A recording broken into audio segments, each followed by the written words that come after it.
அன்புக்குரிய மாணவ செல்வங்கள் அனைவருக்கும் இனிதான வணக்கங்கள். இக்காணொளியிலே தரமைந்து புலமை பரிசு பரீட்சைக்கு தோற்றவுள்ள மாணவர்களுக்கான வினாப்பத்திரம் ஒன்றோடு தொடர்புடைய வினாக்களும் அவற்றுக்கான விளக்கங்களையும் பார்க்க இருக்கின்றோம். அந்த வகையிலே முதலாவது வினாவாக வயதோடு மடங்கினை தொடர்புபடுத்தி பல்வேறுபட்ட வினாக்கள் வருவதுண்டு. அந்த வகையிலே அடிப்படையான இந்த விடயத்தினை விளங்கிக் கொள்வதற்காக ஒரு வினா, மதியின் வயதின் 3 மடங்கு மாலதியின் வயதாகும் எனின் இருவரின் வயதுகளின் கூட்டுத்தொகையாக இருக்கக்கூடியது.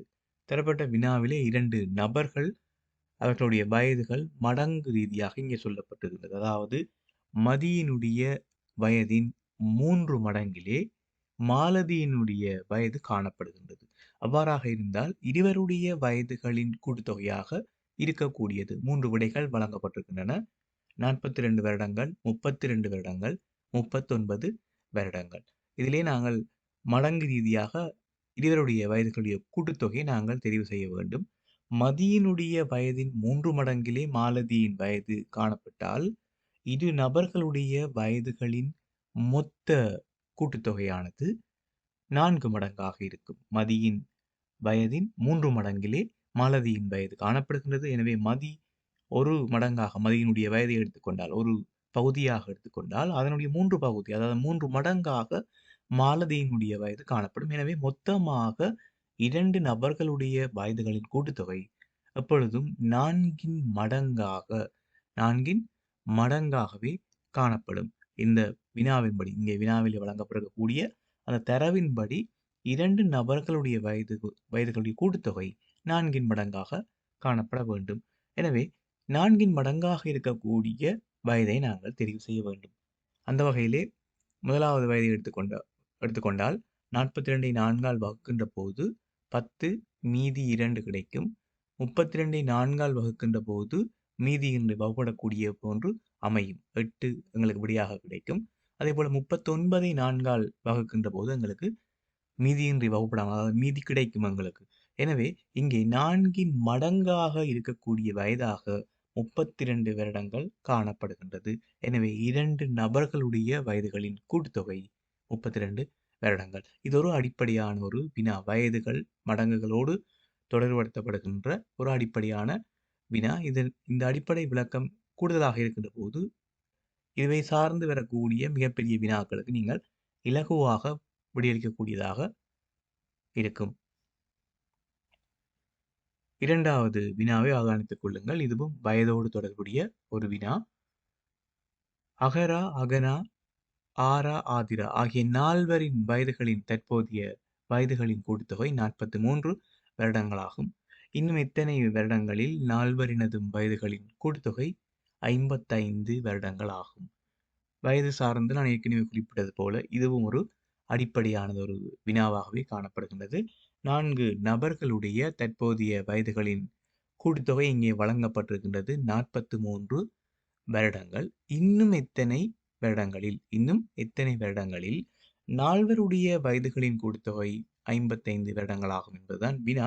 இங்கே எந்த ஒரு நபருடைய வயதுகளும் எங்களுக்கு தெரியாது. தனிப்பட்ட ரீதியிலே ஒவ்வொருவருடைய வயதுகளும் எங்களுக்கு தெரியாது. ஆனால் 4வருடைய வயதுகளின் கூட்டுத்தொகை எங்களுக்கு தெரியும் 43. அதே போல இன்னும் எத்தனை வருடங்களில் 55 வருடங்களாகும். அவர்களுடைய வயதுகளின் கூட்டுத்தொகை 55 வருடங்களாகும் என்பதுதான் வினா.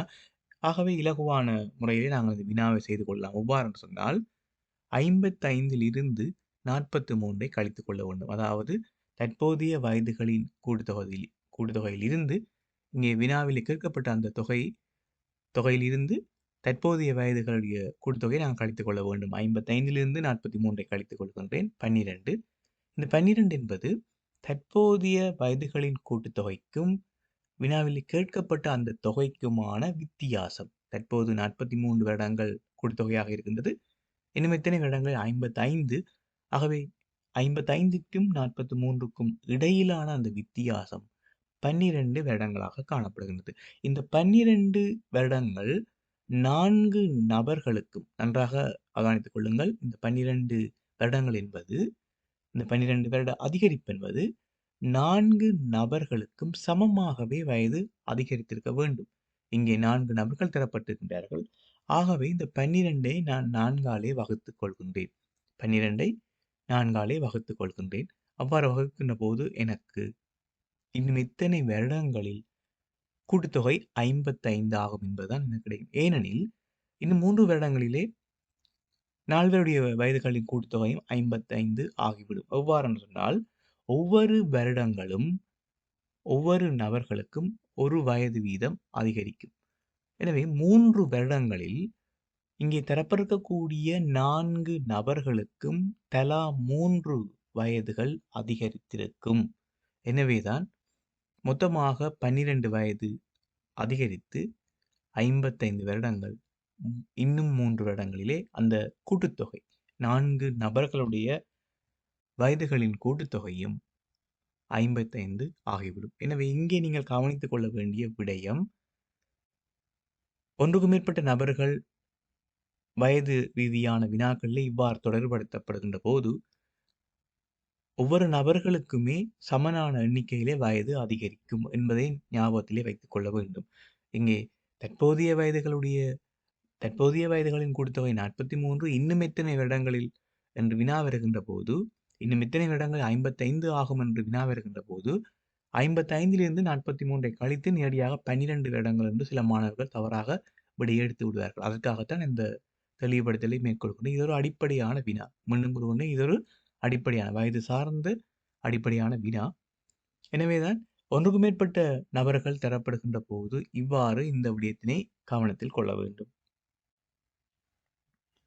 அடுத்த வினாவை அவதானித்துக் கொள்ளுங்கள்.